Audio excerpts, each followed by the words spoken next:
You want the spotlight? Enjoy. In university, we had a team project on programming. I was unlucky with my partner. He kept slacking off and did absolutely nothing. I tried to get him involved, but all I heard was the same thing. I'll do it later, I don't understand, but you're better at this. Okay, fine, I did everything myself. During the defense, I was supposed to present the project and answer questions, while he just stood there, nodding and pretending to understand. I even explained the main points to him, so he wouldn't look completely lost. And then, just a second before I stepped forward, this individual jumps in front of me and, throwing over his shoulder, says, "I'll do everything. You just enjoy it," and steps onto the stage. All right, I complied, and it was fun. He crumbled within the first minutes. He stumbled, mixed up terms, and explained the code wrong. The professors started grilling him with questions, and he just dug himself deeper into a hole. Eventually, they turned to me. "Can you explain?" Without emotion, I replied, "Sure." As my partner already explained and gave a clear explanation of the project, looking perfect in contrast to him. I got a great grade. He got penalty assignments and a public dressing down from the professors. And yes, his lady in the audience looked at him as though he died right on stage. And no, this isn't the story where the strong take advantage of the weak. I was a healthy first-year student, and he was a skinny, weak, but overconfident student whose boldness outweighed his physical size. We trusted him with our computer's big mistake. Yo, I'm back again, and today I tried to remember something else from the past. Thanks to all of you for your comments and thoughts. It's cool, sometimes you help me see things from a different angle. And here's what I remembered. In our school, we had a temporary computer science teacher. A typical adult who thought he knew everything better than us and demanded full dedication, even though he didn't really understand the subject himself.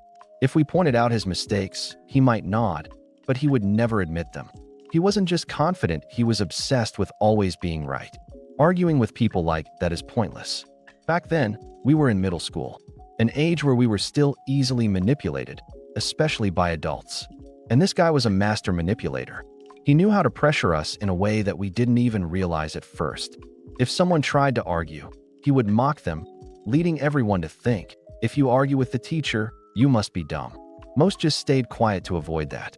One day, he decided to show us how a computer works from the inside. From that phrase alone, I already felt uneasy. He opened the BIOS, confidently clicking through menus, saying he was going to optimize the system to the max.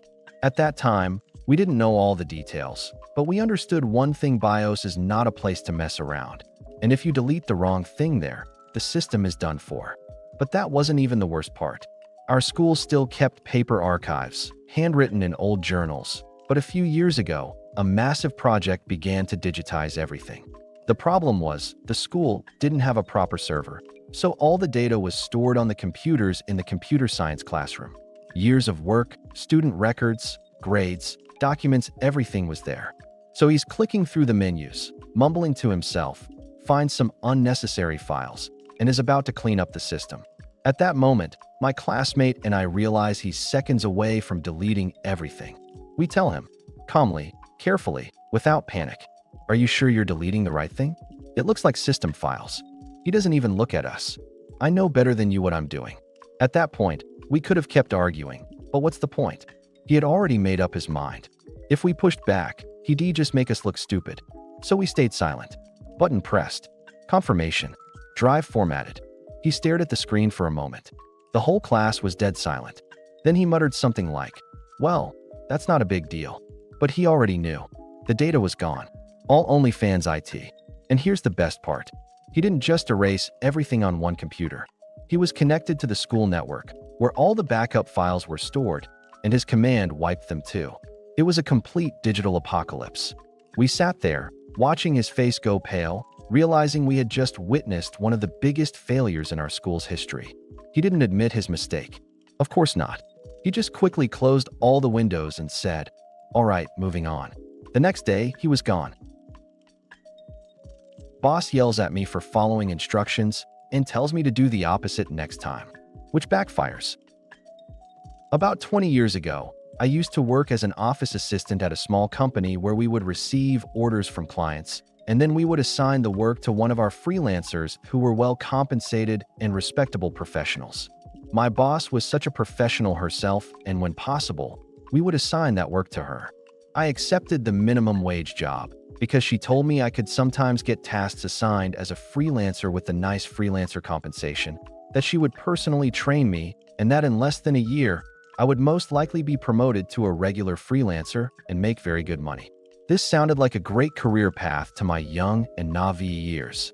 One of the things she had told me in the very beginning was that when you take over an order, you become like a project manager for that order. You need to make sure that the freelancer would finish the work on time, as the work was usually time sensitive. Additionally, she loved going on long lectures about how she is paying me minimum wage for me to use my brain and figure things out when necessary. These lectures were mainly a vehicle for her to stroke her own ego by explaining to her employees how our brains were not as smart as hers. One day, our biggest corporate client had placed a large order that was due on a Monday by noon, and we had assigned the task to my boss to do over the weekend. It was Monday morning, time was ticking, and my boss hadn't arrived at the office. The client had called to see if we were going to provide the work soon, as it was urgent. I tried calling my boss, who didn't pick up her mobile. I called half an hour later and texted her. No answer or reply while noon was fast approaching.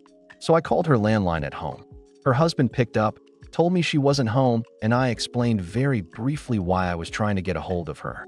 Less than an hour before noon, my boss called furious that I had been so insistent on getting a hold of her and that I had created a state of stress and emergency at her house. Her home number was for emergencies only, and this wasn't an emergency. It's not professional to call people when they are not at work. She told me she got everything under control and she was now sending the work to the client directly. When she arrived at the office, she gave me a big scolding in person and told me that I do need to hound other freelancers, but not her. It was her business and she got everything handled. She knew all the clients and they were clients because of her. She looked me in the eye and told me, if I take over a task, it's not your task anymore. It's my task. You don't need to bother me with reminders. You just give me the instructions from the client and I'll handle everything myself. From that point on, your job is done. I never ever miss deadlines. If the client calls, you tell them I'm on it and you don't call me or text me about it. Fair enough. I apologized for the stress and repeated the new instructions back to her for confirmation. She was very happy with that and confirmed I had understood everything.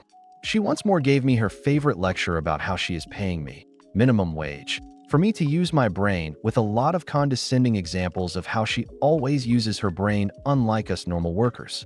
I could only nod along as if her narcissistic rant was actually teaching anybody anything. About a month or so later, another client come in with an order. I accepted it.